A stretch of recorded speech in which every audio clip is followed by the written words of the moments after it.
Hello, my name is Robert Sachs. I'm the author of The Path of Civility, Perfecting the Lessons of a President by Applying the Wisdom of a Buddha. And this is the first of a series of podcasts which I hope will be useful and interesting during this particular time we find ourselves in, but beyond. And not only will I be doing some presentations about what is in my book, The Path of Civility, and making commentary about it as well as events of the day, hopefully we'll have some interesting speakers along the way as well. So I was introduced to the idea of really investigating civility about 2 or 3 years ago.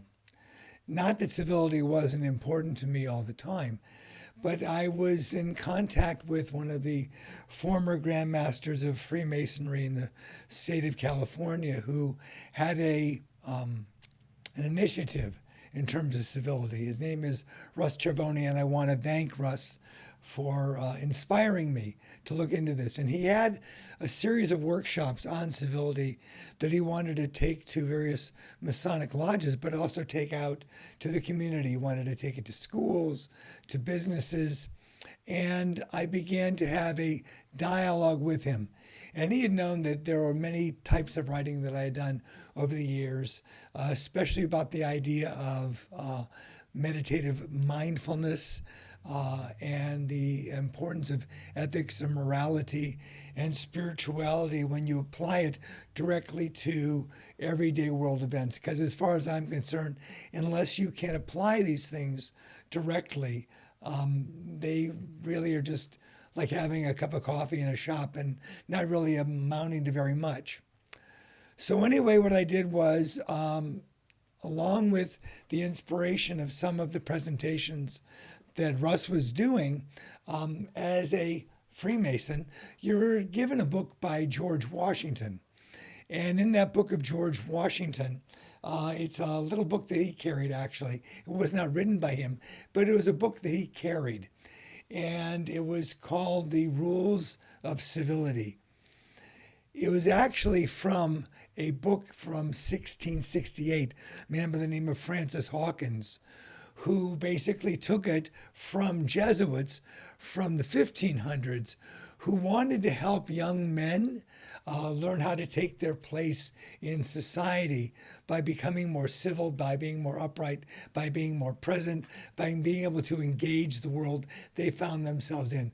Because that was the world of the 15 and 16 and 1700s. It was a world of men and men advancing as far as men were concerned.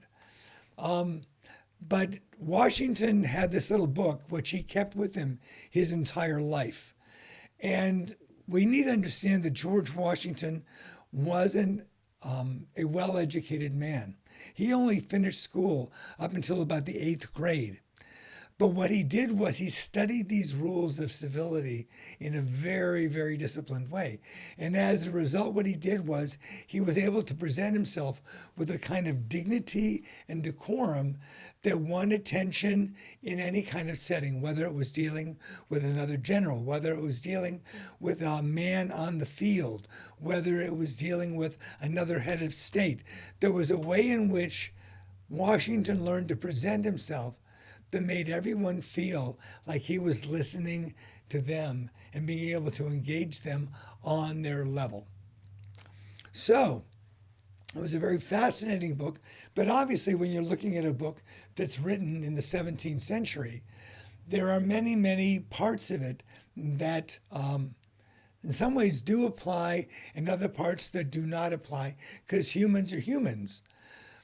But what I wanted to do is look at all those rules of civility that were written by Francis Hawkins that George Washington studied and really make commentary on them and then try and update them in order to make it so that people could see how they apply even today. So, in many respects, what's going to be happening throughout the podcasts, I will be presenting those various rules of civility. At the same time, my background as a Buddhist practitioner and as a Buddhist meditation teacher have helped me to study many aspects of Buddhist teaching. And interestingly enough, the historical Buddha wrote a lot about community and wrote considerably about proper speech and action, because although we think of Buddhism as being a meditative tradition where you go away by yourself and you become a meditator and you gain enlightenment, etc., etc., etc., what's interesting about the Buddha himself was he was a bit of an iconoclast of his time.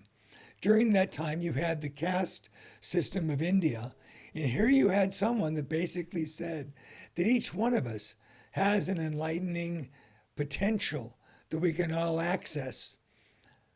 And that was a very important idea, that it wasn't just the privileged classes that could in fact gain enlightenment and uplift themselves within society. Anybody could, if they applied the wisdom that was inherent in our what the Buddha called our basic goodness and our Buddha nature, okay, our own enlightened potential. What's interesting about that idea of having it so that everybody has that potential is very much in keeping what Washington learned in Masonry, in the idea of being on the level, that everybody has a potential, and we try to meet everybody where they are in a way that's very straightforward, because in many ways we are all children in God's creation. And therefore, we need to understand that to have people above us or below us or view people in that way is a very unskillful and unhelpful way of trying to live in a world where there's a greater sense of inclusivity and where more people can participate in what is really possible in this world.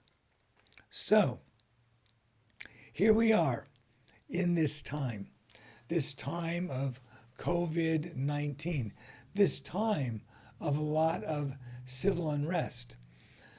After the book was written, and I knew it was going to be released in August of 2020, soon after I learned that the book was going to be released is when, in March, we learned that we needed to be really paying attention to this particular little virus that was beginning to impact the entire planet.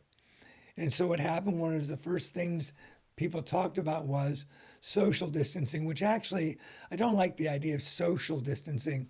I think that some people have said now it's better to call it physical distancing, because in many respects, what I would say is through our eyes, through our hearts, through our words, we can still socially connect.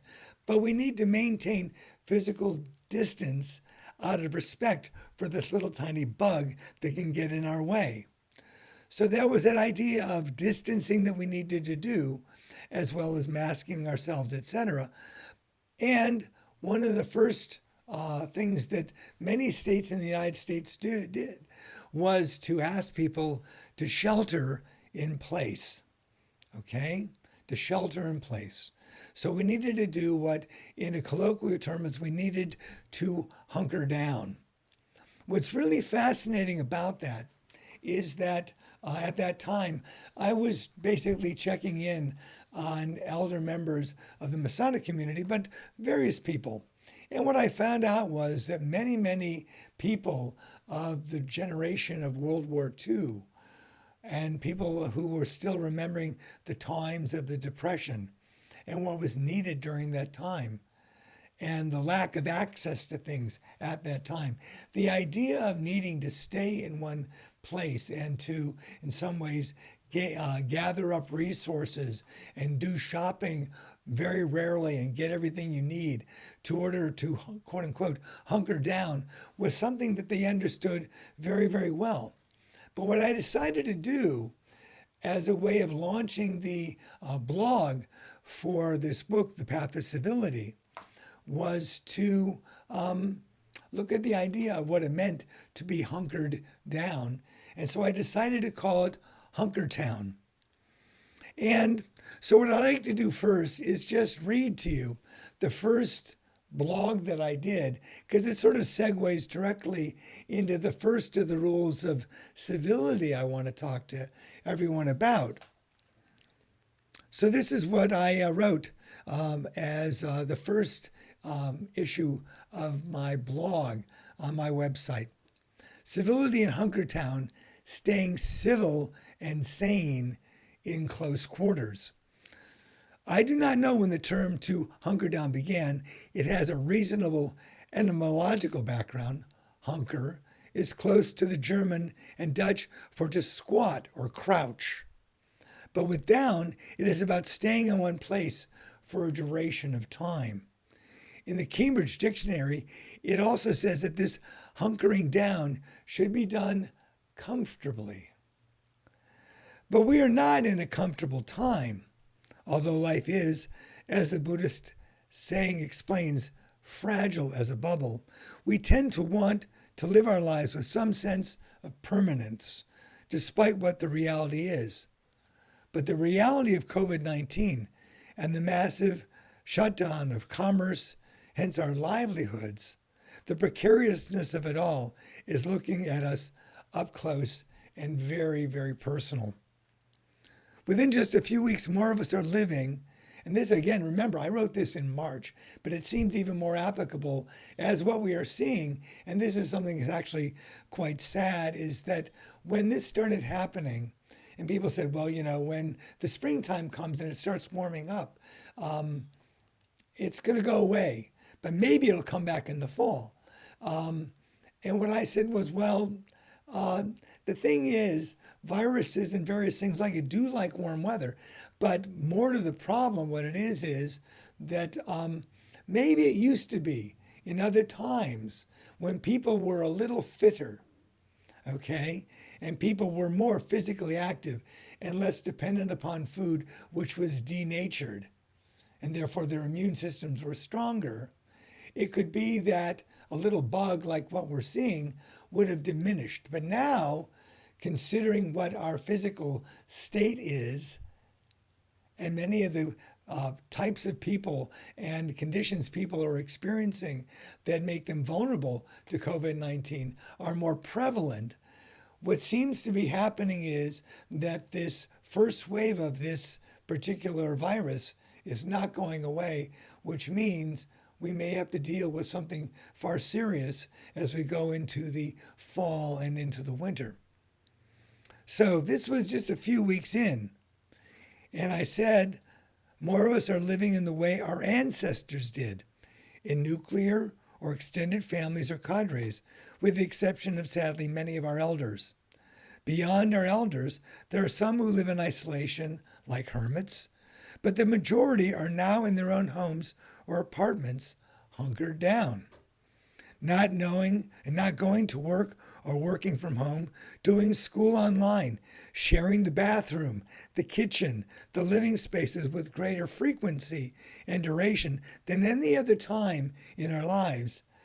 Many of us don't even have the distractions which we wish we could just go out and do. It's very hard for us to find and get used to the idea that our entertainment is limited. Our domiciles are now the main walls or boundaries in which we live. I'm doing it still to this day. My son, who's recording this podcast, lives at the back part of our property. I'm with my wife, Melanie. We're both over the age of 60. And so what's happening is we are pretty much here most of the time. And so I would like to suggest that the space that we live in be given a proper name. And so I have named it Hunkertown. So welcome to Hunkertown. Wherever you are in your own Hunkertown. The reality living in Hunkertown is just settling in.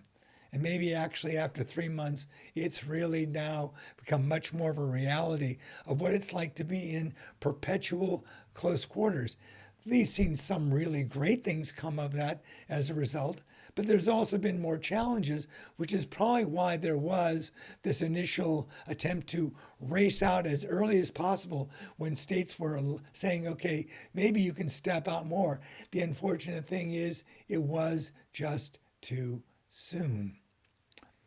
Getting used to each other, communicating in person rather than virtually requires the resurrection of old skills or the building of new ones. If this is to be done for the greatest peace and cooperation, we need to develop skills to stay sane within ourselves and civil to each other.